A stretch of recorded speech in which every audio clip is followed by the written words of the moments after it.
It's 4 o'clock in Jonesboro, where the city has announced they're taking over the recycling program from Abilities Unlimited. We'll have more information in an exclusive interview with the COO, including what it will cost you to participate and how you can save some money as well. Adderall and alcohol, it's a deadly combination, and it almost became deadly for a Craighead County woman. All the news that you need to know and why you should avoid this lethal concoction. Holiday week weather will tell you just how cold and how sunny it's going to get. The Walnut Ridge City Council meeting deciding to move forward with a committee to discuss the sewage treatment facility upgrade plans. We'll have all the details on that and a report from our friends at Northeast Arkansas News, and more on Thanksgiving events this week.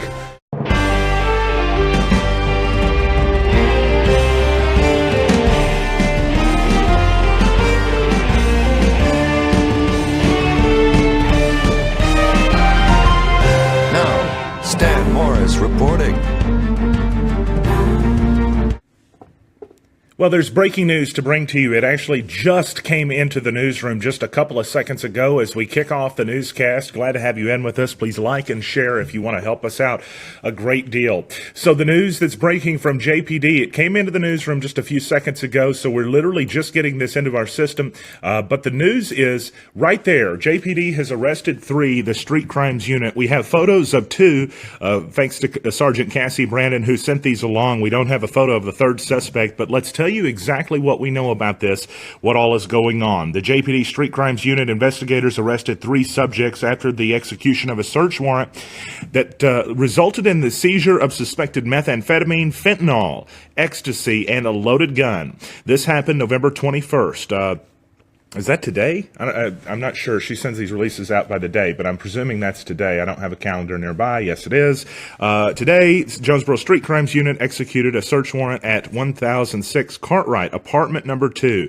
At the time of the warrant, 3 people were in the residence. During the search warrant, officers located 1.1 pounds of methamphetamine. That is an incredible amount of meth. That was in ice form. They also located 249 suspected ecstasy tablets, 10 10-milligram fentanyl patches, a loaded semi-automatic Glock handgun with a drum magazine. 3 people were arrested, and they were taken to the Craighead County Detention Center. All 3 of them are facing some relatively serious charges. Let's actually run through those because they include some trafficking charges. While we're doing that, we're also going to pull up a couple of photos that I'm wanting to show y'all as you're all joining us live. These will be first time these have been seen. The charges: Chancey L. Mays, 38, of Jonesboro, is facing a trafficking of a controlled substance charge. He's facing charge of possession of a Schedule II controlled substance, not meth or cocaine, with a purpose to deliver, simultaneous possession of drugs and firearms, also a charge that Mr. Mays is facing. Jocelyn Gray, 21, of Jonesboro, is also charged with or facing charges including trafficking of a controlled substance. She's also accused of possession of a Schedule II controlled substance, simultaneous possession of drugs and firearm, and possession of a firearm by certain persons. Let me see if I can get these. I want to show you all this stuff. I want to show you the pictures that were actually just sent in to us. That's a picture of the seizures that were taken, the drug seizure. You can see on the left, in the left photo, there's a safe. Those pills are the ecstasy pills. They almost look like toys or candy or something. Those are ecstasy pills. In the left and right of that, you see on the left photo, you see the bags of meth, and then those are fentanyl patches that are there at the bottom. They almost look like wet naps or something. On the right, we see the gun. We actually see the drum magazine for the gun, which is not something you see, not something you see every day. But nonetheless, those are 3 individuals just arrested by the Jonesboro Street Crimes Unit today. They're going to be in court tomorrow, at least that's the expectation, for a probable cause hearing. More information will be released on that, I'm sure, as we go forward. Again, that is breaking news just coming into the newsroom right now here on NEA Report. And so we wanted to bring that to you. If you're looking for more information on that one, by the way, just head over to neareport.com.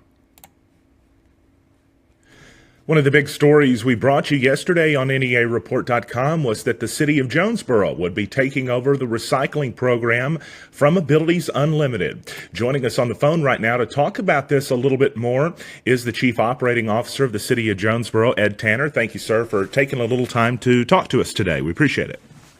My pleasure to be with you. And so can you tell us, just starting out, what are the reasons why that the city will be taking this over from Abilities Unlimited?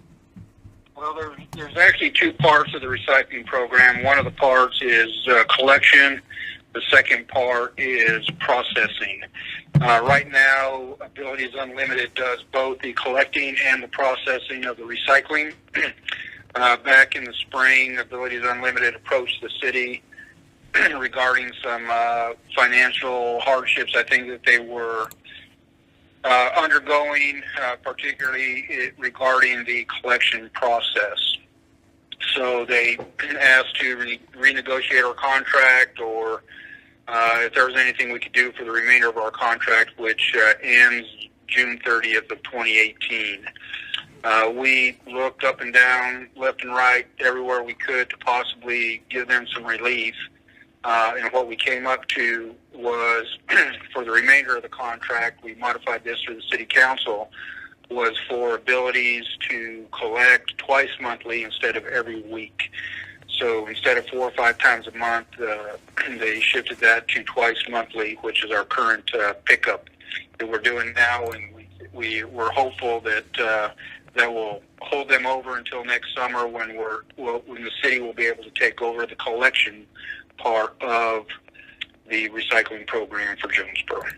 So the city's planning on taking it over next June. That was always, I guess, the extent of the contract, but it's been modified a little bit since then. We found out yesterday that the recycling carts are going to begin being introduced into the city, as blue bags are going to be sort of phased out. Can you tell us more about that? Right, and that'll happen when the city takes over. The city right now, in our budget process, we have included the city take over the collection of the recycling. We're going to buy 2 sidearm trucks. We're going to hire 2 employees. We're going to buy some recycling bins that will go at apartment complexes, front load truck for our sanitation department to go and collect that as well. Fantastic. And that will start on the 1st of July. Starting on the 1st of January, residents will be able to purchase or put money down toward the cart. We're just asking them to partner with us on that.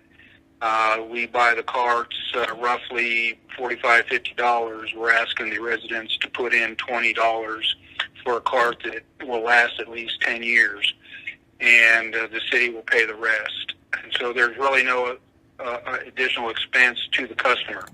But it's going to be a cart similar to the trash carts that we have now. The trash carts are 96-gallon carts with wheels. The recycling carts will be approximately 65 gallons with wheels. They'll be blue, so we'll be able to tell that they're recycling. And you'll push those out twice monthly on the current schedule that you're under now, whether you're on a orange cycle or whether you're on a yellow cycle for recycling. So once you push that out, the city will come with our recycling trucks, pick up the recycling, and we'll come alongside with our garbage trucks and pick up the garbage. That was going to be my next question, was if the schedule would change to being every week, or if we're staying with this twice monthly schedule. So that tells me we're staying with the twice monthly schedule. Is that right? That is correct. Yes, sir. We're planning on continuing with the twice monthly. That's why we're going to a little larger cart, 64-gallon. Right now, somebody has 4 or 5 bags that should still fit within a 64-gallon cart. And if they compress it, if they take a milk jug and stomp it down, or however they compress it, you'll even be able to put more. So that should easily be able to last 2 or 3 weeks at worst case. I'm one of those people that's a big recycler myself, so when you're talking about that, I know exactly what you're talking about, compressing it, because if you take the milk jugs or the water bottles and you squeeze them all the way down and then put the lid on it, it takes up about a quarter of the volume normally. That's correct. But this move is also one that's going to be what I gather, at least a popular one, because the blue bags weren't exactly the most environmentally friendly, and they just didn't seem to be very popular. Am I right in that? Well, you could be right. I think it's just a little cumbersome, especially if you have more than one bag and you're trying to fill those up. The bags themselves, although they're plastic, are not the recycling plastic, so it's not like we can recycle those. So they're having abilities, just having to put some more labor and manpower into that to open the bags and then discard the bags into the landfill, and that's where the blue bags go. But the rest of the recycling go toward their processing. But we think, and we're very hopeful, along with Abilities Unlimited, that going to the cart, I think we've always wanted to go to the cart, just really hadn't been a time until now where we're able to see that all the way through. So the carts, I think, are going to be very popular. It's going to be on a first-come, first-served basis. Starting the 1st of January, you can reserve your cart with your $20 payment, but we won't deliver those until about the last 2 weeks of June. So the last time somebody puts a blue bag out, that same day, hopefully we'll be putting a blue cart there. They roll that in, start filling it up, and then in July they put it out on the curb. Ed Tanner, Chief Operating Officer for the City of Jonesboro. Thanks for joining us, sir. My pleasure. Thanks for having me. The news is not always good. Sometimes there's bad news to report, but sometimes there's something to learn from it, too, if you can read beneath the surface, and that's the entire purpose of this story. A woman overdosed in Craighead County late yesterday at about 7:55. The Craighead County Sheriff's Department got the call. The report was that she took Adderall with alcohol, and after our research into this, we found out a little bit more about why this is such a dangerous concoction. The gist of the story is that 2 paramedics had arrived before the deputy who got there as well. The woman was reported to be unresponsive, but when the authorities got there, they said that she was responding, just said that she had been heavily intoxicated, and those in the household with her, including her boyfriend, said that she had taken Adderall and had been drinking. Now, for those who are unaware, Adderall is a stimulant, and alcohol is a depressant. According to Healthline.com, these two are very dangerous because they don't cancel each other out. Instead, they compete with each other in the body. Specifically, Adderall can dull the symptoms of being drunk, so people who use Adderall don't realize how much alcohol they've consumed. Therefore, you can overdrink extremely easily, and consequences can be alcohol poisoning or potentially worse. Adderall can also create heart issues if you're combining it with alcohol. It says it can raise your body temperature, increase your heart rate, increase your blood pressure, and cause an irregular heart rate. There's behavioral issues as well, but the general gist is if you do take Adderall, even for prescription reasons, you should not be drinking alcohol, as it can have a dangerous effect. We don't know the woman's condition. We do know children were in the home. They were taken out of the home and taken to a neighbor's, or actually the woman who had called police about the situation, and the 31-year-old woman who was hospitalized. We don't know her condition. Probably will not, due to HIPAA violations or HIPAA laws, but we do wish her a speedy recovery, and we hope that that situation never happens again. Last week's weather was all over the place, really. This week, a whole lot simpler, sunny and cold. That's pretty much what it's looking like over the next few days. At least you're not dealing with rain, right? Your New Wave Wireless weather forecast, of course brought to you by New Wave Wireless, home of the $49 iPhone screen repair. It looks like this, 33 for the low tonight, and it should be a clear evening for the most part. Now, for your Wednesday, sunny, but the high only up to 47, so put an extra layer or two on if you're getting out somewhere for your pre-Thanksgiving shopping, maybe going to get the ingredients that you forgot. That's always a blast, seeing what you could find last minute. I did it last year, though, and I came out pretty well. For your Thursday, tomorrow night, the low about 29. Watch that. Cold, cold. If you got pets and animals, keep those little buggers in mind. For your Thursday, it looks like a sunny day with a high near 53. The low drops down to 36 for Thursday, according to the National Weather Service. And then on Friday, it looks like another sunny day. That high is going to be 60 degrees-ish, looks like. Mostly clear Friday night, the low around 44. Another sunny one for your Saturday, the high a tad warmer, 63. But Sunday, which is not on the 5-day screen, but Sunday is appearing to be 10 degrees cooler with a high of only 53. That's what we're expecting coming up this weekend. So if you're out and about, make sure you dress accordingly. Looks like you're going to need to have a few extra layers on, especially on Wednesday. After the break, we'll tell you about a sewage treatment upgrade committee that was just created in Walnut Ridge, and specifically, why is that needed? Well, a story filed by Alexis Padilla of our friends at Northeast Arkansas News has a great explanation as to exactly why that need exists. We're going to show you that story in its entirety coming up after the break on NEA Report. We had a website that we had had for a number of years. It had become unwieldy to navigate. Ace One said, give me a little time and I'll come up with something and just see what you think about it. It blew us away. Ace One and his staff have given such close personal attention and outstanding customer service, just as if we were $1 million company. I just can't say enough good things about them. Call Acme Pest Management and get a handle on the pests that may be moving to your neighborhood. Acme offers termite, pest, and mosquito control with year-round protection to keep your home or business pest-free. For termites, Acme utilizes Termidor, America's #1 termite defense product. We provide general pest control on varying schedules based on your pest problem and mosquito misting and larvicide services to give you back your yard. Rid your home of all pests. Call Acme Pest Management today for a free inspection and estimate. Oh, that must be super embarrassing. Let me get that terrible driver I just got pulled over look.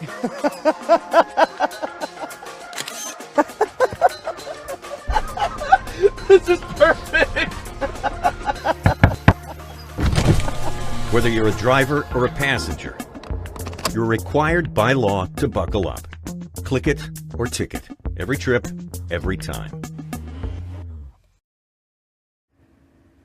For several days now, we've told you about the Walnut Ridge City Council's plan on Monday night to hear about a new committee, a sewage treatment facility and system upgrade committee. Well, it was created on Monday night, just as Mayor Charles Snapp told us here on NEA Report. The goal, as outlined in a letter, which is on NEAReport.com, for the new committee is for them to turn this situation a mandated sewer treatment upgrade by the Arkansas Department of Environmental Quality. That's to turn that mandated upgrade into a positive outcome, according to Mayor Charles Snapp, who said, in short, instead of following past history and passing along the increases to the residents, the committee is challenged to find a way to avoid passing on what could be as much as an additional $8.05 per month onto residents. Mayor Snapp said he hopes that perhaps solutions could be found that might eliminate charges or added charges on the water bill. I mean, there's no doubt that this is going to be something that has to be paid for, but the hope by Mayor Snapp is that maybe they can do something like eliminate mosquito fees or trash collection fees. That's what he said in his letter. Now, John Cope, water superintendent, was appointed to the committee along with Frank Owens, the fire chief of Walnut Ridge, and 3 aldermen, Steve Benesh, John Walter, and Angie Abbott. They were all added to the committee on Monday night. Snapp said it wasn't expected for the city to know the cost until at least February and possibly March. He said it could be as much as $5 million for the city, but he's not estimating it being over that very much because he said that he thought that the Arkansas Department of Environmental Quality, which I'll just call ADEQ to shorten it from now on, would help them if the finances went over $5 million. However, the mayor said the ADEQ is requiring a plan to pay for the new upgrades by mid-April. Here's the problem. They're only going to find out how much this costs in the end of February or maybe even mid-March. So they're going to be squeezed in between finding the cost and finding out how they're going to pay for it, the mayor said. But he said that he doesn't plan on missing the April deadline. And if they did, he did say there could be financial penalties from that. He said the city's working several angles to try to work with water department engineers, administrators, and others to try to find out how this can be done at the best quality and the best for the city. But he did describe it as an arduous task for the city and the committee specifically. In fact, the quote he left me with was, "I'm not excited about the fact we're doing it, but I'm excited at the potential for the outcome." The sewage treatment plant, it's not been upgraded in a very long time. 1994 was when it was put in. And what that means is it's been a source of trouble for the community. Walnut Ridge has actually dealt with several lawsuits, according to the mayor there. Lawsuits and fines and other problems, and it's been a problem source for them for quite a while. A story by Alexis Padilla at Northeast Arkansas News, our friends here in town at the new CBS station and Fox station. A story by her explains it in great detail, and we received permission from them to run the story, so here it is. Walnut Ridge's sewer treatment plant has not been upgraded since it was originally installed in 1994. This has been put off and pushed back and put off for over 20 years. And it's time that we face it. Over the years, the city has faced lawsuits and received permit violations from the Arkansas Department of Environmental Quality because of their sewer plant. Now the ADEQ is demanding the city upgrade their outdated equipment and logical system. The sewer treatment plant here in Walnut Ridge has been needing some repairs for a couple of years now. Mayor Charles Snap is guessing the project can cost anywhere from $3 to $5 million. He's hoping with the committee that he forms, they can think of a way to take care of these costs without having to charge the Walnut Ridge residents. The committee will be made up of 3 people from City Council, the Walnut Ridge Fire Chief, and the Water and Sewer Superintendent. If the committee cannot think of a solution excluding the Walnut Ridge residents, then the average resident could see an $8.05 increase on their monthly water bill. In the past, if there's a charge, you just put it on the people's water bill and ask them to pay it. I don't want to do that. Surely we can find a way that we can get around that. And I'm quite frankly, I do believe we can. We have some ideas. Mayor Snap says the city will not qualify for a grant unless the project costs over $5 million. Walnut Ridge Waterworks Superintendent Jonathan Cope says the repairs are a necessity, and the ADEQ is giving them a quick timeline for when the project must be complete. We need to do it simply because we're not able to treat the wastewater and meet our permit expectations. We're looking at doing so by, I believe, 2020 is when our last consent administrative order has to be closed out. And that is a time frame for us to get the repairs or replace the plant. Walnut Ridge has until the end of the first quarter of 2018 to have a plan on how they will pay for the repairs. For Northeast Arkansas News, I'm Alexis Padilla. Let's talk turkey, specifically what you're doing this Thanksgiving for your turkey or your ham, or if you're a vegetarian, it's just dressing and yams, right? That's okay too. But it's not okay if you're not spending the day with some others, right? And you've got to be able to go around and at least hang out with some of your friends here in Northeast Arkansas. A lot of things are going to be happening this week to tell you about. Now, on Wednesday, the day before Thanksgiving, from 2 until 6 p.m. at the studio on Main Street for our friends in Lawrence County and Walnut Ridge, all are welcome to enjoy a free meal that is just about guaranteed to be delicious because, you know, Frank Kavanaugh won't let them serve food in there unless it's just good. And if you know someone who needs a meal, you can call Sharna Butts. She's actually going to be helping get this thing organized at 870-679-9160. But that's not all. But wait, there's more. Also happening this week, this is on Thursday, and yes, the day is right today. The Jonesboro Community Thanksgiving Meal is going to be happening. This is a yearly event. It's one of my favorites. It's at the St. Bernard's Auditorium next to the Jonesboro Sun, 505 East Washington, and at 10:30 a.m. the serving begins. It's for anybody. It's for hungry, homeless, and the lonely. So if you just are spending the day alone, or if you're having trouble making ends meet, either way, this one is for you. It's a full free meal at no cost, and if you're unable to get there, you can actually arrange a home-delivered meal. You have until Wednesday to call 932-7479, and then on Thanksgiving Day, which it incorrectly says the 24th down there, but it's really the 23rd. That's okay. Calendars change all the time. You have a home delivery option by calling the number on your screen, 336-0555. live from 8 a.m. until 11 a.m. You got to get it in the morning because that's when they're going to be getting most of their work out of the way so they can spend the day with families and stuff as well. But a great opportunity for you to enjoy Thanksgiving, even if you're planning on spending it alone. No, you don't have to. Speaking of the holidays, Walnut Ridge is planning their Christmas parade. It's happening right around the corner, and the deadline for entries December 1st, so you better get on it if you're going to do it this year. The parade's set for Tuesday, December 5th at 6 p.m., and you can call the Walnut Ridge City Hall to find out more information. Tell them Stan Morris sent you. I heard they like me. I don't know. In Jonesboro, the Wonderland Rink by First Community Bank is going to be open throughout the holiday season, so you can enjoy that. Check it out. It was so popular last year that they actually extended it. Just every week I was getting an email, extended, because so many people were coming out. Well, you got to get out there and find out what that's all about. Music and hot chocolate and all types of fun. Running through December 31st. It's 4 until 10 p.m. weekdays. On Saturdays, 1 until 10, and then Sundays, 1 to 6. $5 per person at the 300 block of Union. And it's not going to be long that Winter Wonderland will be open right over there as well. The hours are on your screen, and just truly one of the most fun things that Jonesboro offers. So you got to get out and check that stuff out. That's all happening across Northeast Arkansas for the holiday season. If you live in the city of Jonesboro, your trash schedule is going to be just a little bit different this week and next week too, because Thanksgiving, of course.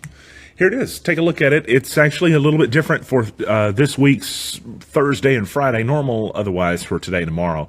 But it's next week that's really the one that you got to take a look at. As Monday, they're collecting Thursday. Tuesday, they're collecting Friday and Monday. Wednesday, they're collecting Tuesday and Wednesday. Thursday and Friday will be normal.